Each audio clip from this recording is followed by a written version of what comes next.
Hi, Gary Hoover here. Today I want to talk about the service economy. You see a lot in the press about the decline of American manufacturing.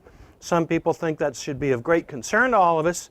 And you probably hear a little less about the service economy, or when you do, it's in this negative sense of like, oh, well, so we're going to be working at McDonald's. Everybody will be flipping burgers and all that.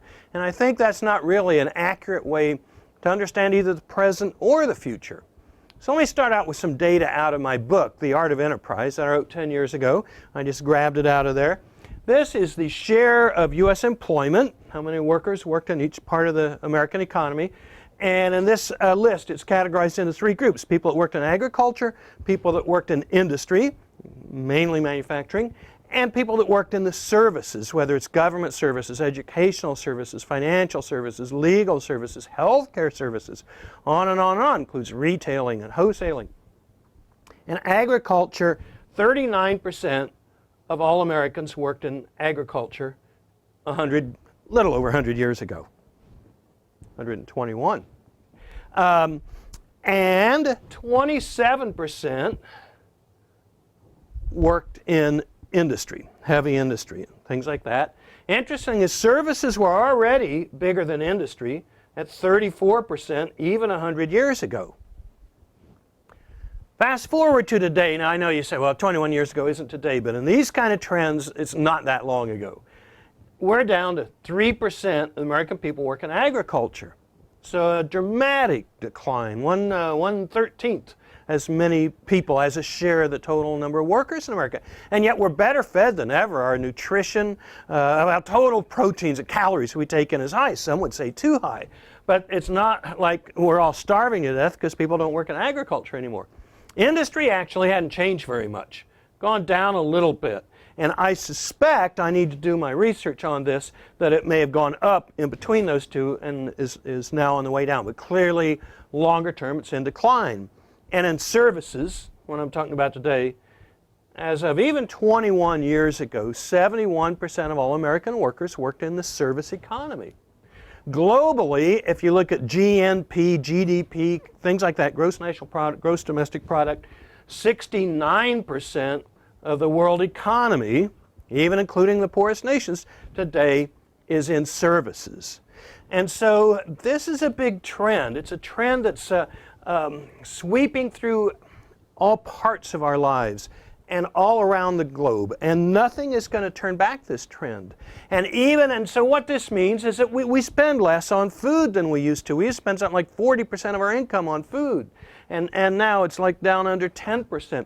But even within that, when we buy food, where do we buy it? So here's another, some numbers I put together. Now, this is more recent and more short term. From 1967 to 2007, this is in the U.S., where do we buy our food, beverages, and meals? And we bought in 1967, 68.5% of it in what we call food and beverage stores. So that means grocery stores, liquor stores, places that focus on selling food and beverage. At the other end of the scale, in eating and drinking places, restaurants and bars, I mean, most of this is restaurants and grocery stores, and we're talking about this, but so I'll call it the services side, because they're serving us the food rather than us just buying the product. That was 28.3% of the total dollars that we spent on food and beverage, where we buy it. Recently, the government came out with their census of retailing. It's done every 5 years. The 2007 data just came out recently. And my best estimate, based on that data, is that the grocery stores and their kin are down to 37%, and eating and drinking places are up to 45.3%. Now you notice these don't total 100% because there are other places like Costco, gas stations, convenience stores, drug stores, Amazon. But nevertheless, this is the bulk of it. What do we got? About 97% covered here, and maybe 82, so actually lost some. But the big story here is a decline of the grocery stores in terms of their share of the market, and the rise of restaurants. And what's going on here is that We know how to feed ourselves. That's why agriculture went down. We've got that figured out. And a lot of that gain, again, is through automation and through machinery, through technological progress, through higher productivity. Well, to some degree, that's what's going on in manufacturing as well, in terms of products. The big U.S. steel plant in Gary, Indiana still makes a huge amount of steel like it did in the 1950s, but it employs a fraction of the number of people it used to because they figured out how to use more advanced machinery and everything.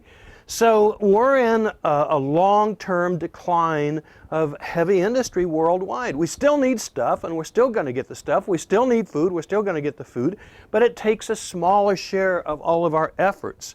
And so what instead is we go into services. Now, when you hear this thing about, oh, services, it's a bunch of hamburger flippers, and oh, those jobs pay low and everything.